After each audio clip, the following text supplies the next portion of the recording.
Ah, yes, do you hear the siren scream? Upon plumes of jet they descend, burying the planet beneath death and firepower. One second.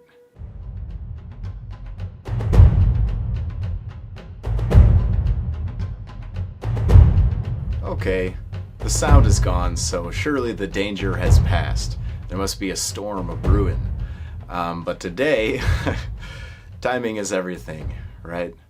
I'll be working on the jet plume for this formerly Battletech robot. I'll be using it for a game of Flames of Orion, possibly even two. We'll see where this goes. I'm still chasing the rules down and studying up. But as I've been bashing along on these mechs, I've been, of course, keeping a keen eye for any opportunities they may present, and here we are, a smoking plume of jet fuel. Let's do it. One fantastical plume of smoke coming right up. So it's going to be gradiating towards the hot yellows and oranges, but first I'd like to make things easier on myself by just wet blending with some black and white. You can see the spray paint is already helping me out in that regard, but just taking my big brush, and yeah, it's going to have a smoky texture, so no problem having a little bit of texture in the midpoint. When we get down here, it'll be nearly and entirely a deep gray, just mixtures of that black and white. Alright, it's still a little bit wet, but that's okay if it's slightly tacky. It can be messy. I think it produces more of an oily texture. That's my excuse. You can see I'm going in, just adding more white, pushing that down into the crevices, all these little islands of smoke. Still keeping in mind the overall gradient. You can see it, going from white down to the deep gray, slowly moving downwards. So yeah, just a little bit of saturating and dropping some wide lines in place. I want some hot stuff. Alright, Daemonic yellow being brought into play, as well as Molten orange. More wet blending, but ooh baby, look at what that initial sketching is giving to me. Sometimes I might have enough paint in place and just go in with a wet brush, smooth out those edges. Looking so vibrant in those creases. So let me continue to lay this down. I'll jump back after this one layer is dry. I think it's important to see what a single layer looks like. Oftentimes we're working in multiple layers with acrylics, so I'll give you a little snapshot of what the progress is looking like after I get this first color, well, passive colors, laid in place. Okay, you see, not all that pretty, but just like the black and white sketch, this is all foundational, and we're gradually going in and rendering it even more. All I'm really doing this time is repeating the last step. It's just these successive layers. I'm doing that wrong actually. Here where I started to add orange into the crevices, gradually as the heat climbs, it's going to be coming out from the interior, so I'll be reverse highlighting in a sense. I want those crevices to be much brighter. I'll keep pulling more molten lava down low.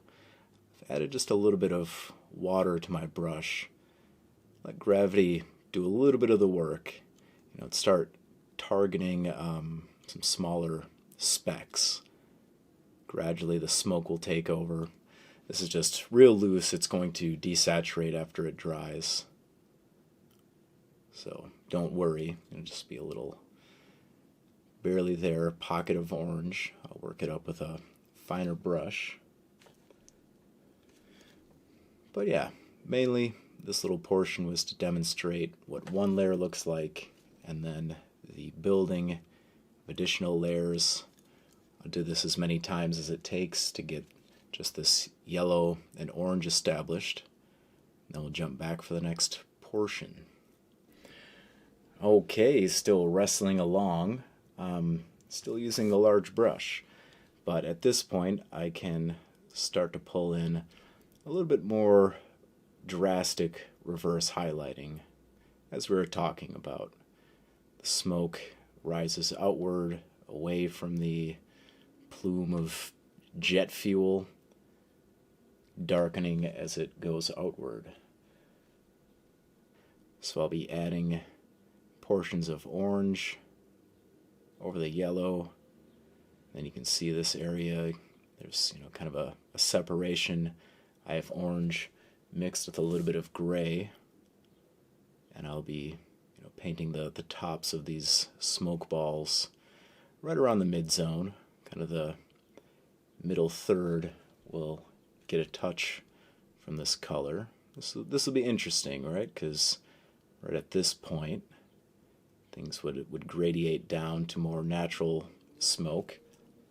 If the internal area is any indication, you can see that small amount of orange down there, but just the kind of speckled areas from our diluted orange. So on that plume of smoke, I'll have to do a little blending. Just mixing the gray in with some orange. Yeah, hopefully you can see how it's done. Still wet blending, but here and there I might clean my brush off, go in, use it like a blending nub, not with this stroke here. You saw it previously when I was tucking the orange in. And just like when I was watering down the orange, I'll be doing the same with the yellow. Just to sharpen these creases. It's kind of a lot of back and forth here, obviously. The gradual balancing, and until you reach personal satisfaction. Back in action. Not much more going on. I just wanted to capture some of the process again. You can see it's advanced quite a bit. So wanted to share a step in the progress, getting into these finer mixtures of orange and yellow to highlight these areas. Yeah, really smoothing things out, getting these round puffs of smoke to look just right. I suppose at this stage, I can also start adding a little bit of a white and yellow mixture. I want to use that very sparingly, though. Just kind of very close to the source and then spotted throughout the plume. I guess I would go about a quarter of the way down.